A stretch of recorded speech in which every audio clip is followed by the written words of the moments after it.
Friends, I've got a bone to pick with the internet today, and that is not an osteopath pun. Not this time. There is a brand selling a particular blend of specialty coffee that they claim improves your focus and energy levels. And there's a new advertisement that I received as a targeted ad in Instagram stories. They claim in this advertisement that your ADHD medications, specifically they name Vyvanse and Adderall, cause oxidative stress in the brain, contributing to medication crashes in the afternoon and potential negative long-term effects on the brain.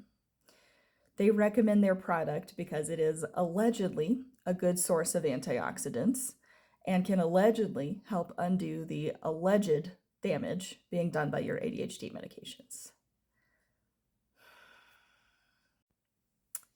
So let's talk about what we know scientifically.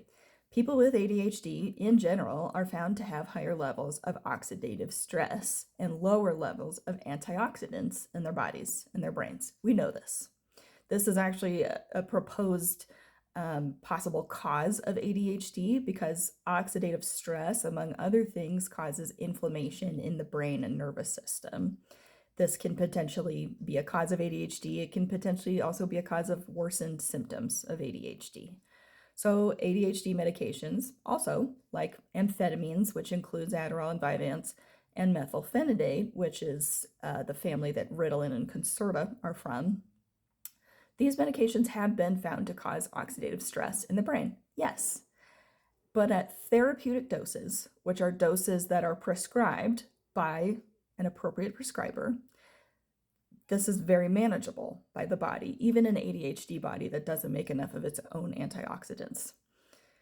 The doses that cause long-term oxidative stress and long-term problems are doses that are supratherapeutic, which are doses that are too high, not prescribed appropriately by prescribers, and are typically doses that are associated with people misusing or abusing these medications. These studies are particularly usually done in rats, and they're usually given very high doses in order to demonstrate this effect. Something that we also know from many, many years of studying ADHD is that untreated ADHD increases the risk for bad outcomes that are long-term, like cognitive decline or dementia, substance use disorders, and all-cause mortality. Literally, untreated ADHD increases the risk of death from anything.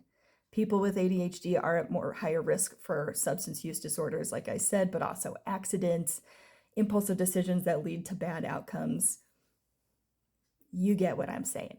Stimulant medications, including Vyvanse and Adderall, are first-line recommended treatments for ADHD, which means they are the first thing that we typically reach for when treating ADHD. This is because we have decades of research demonstrating their effectiveness and safety in treating ADHD. I treat ADHD patients every day. These are drugs that I trust. I have ADHD. I trust these medications. This is why I feel this is important to talk about.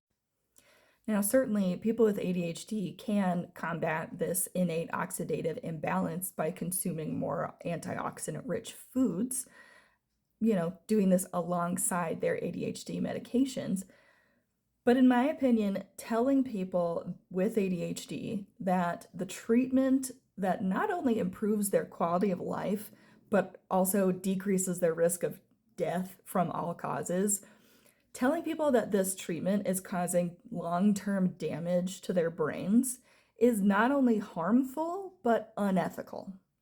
And they're only doing this to sell you something, to sell you a fancy coffee with nootropics in it. So, I don't have anything against the coffee or what's in it. I haven't done enough digging into that. Who knows? It might be fine.